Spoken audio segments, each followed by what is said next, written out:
comment vous pouvez faire avec un feuille bougeon d'abord, comment vous pouvez votre propre fanzine.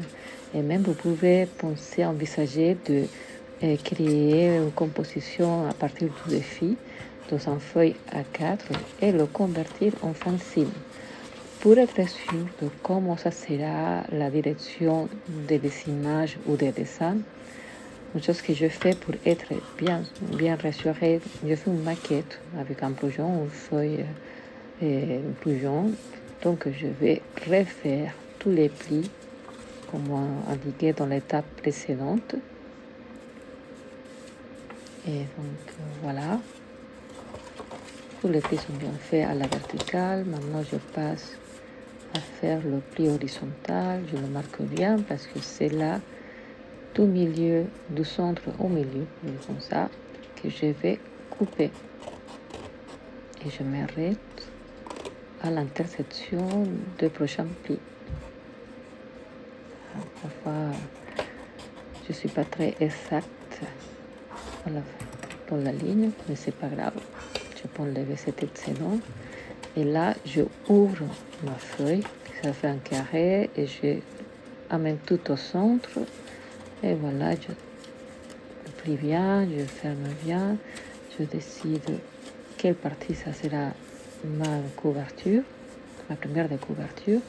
Et là, pour me guider de où bien placer mes images, je vais écrire, ça c'est la première de couverture. Là, je vais approcher, j'essaie de rapprocher.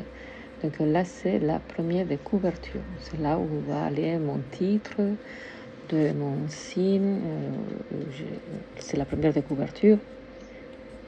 Et je vais rapprocher un petit peu plus. Et là, vous pouvez faire votre dessin de couverture. Là, c'est justement un guide pour vous montrer l'orientation des images dans la feuille A4. Parce qu'évidemment, le fanzine, on va le faire après que vous pouvez dessiner toute la feuille et après plier et faire un effet surprise, mais c'est par rapport au texte. Donc là, je vous montre le dessin pour savoir l'orientation du dessin. Ça, c'est la page 3. 1, 2, 3. C'est mon partie que je peux dessiner. La page 4.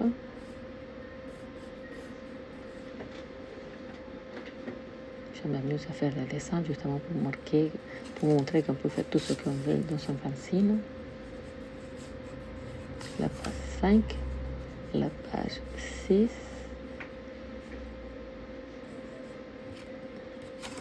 et la page 7, c'est la 4e de couverture.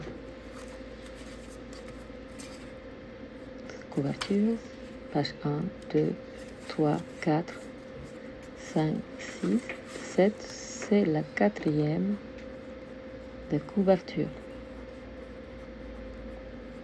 Et vous allez voir, quand vous dépliez la feuille, vous saurez comment organiser vos images et vos textes.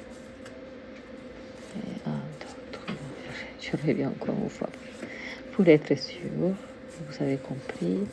Et là, je vais ouvrir ma feuille.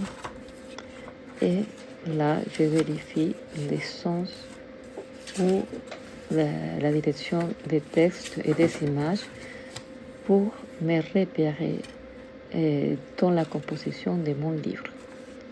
Je vous montre avec mon exemple de l'hierarchie. Vous voyez que ça, c'est la même structure. Donc on va, c'est la direction qui va dans la direction de lecture. Et la partie haute, les images sont inversées. Donc maintenant vous avez compris comment créer votre maquette d'un fanzine. Donc, et vous pouvez même travailler recto verso.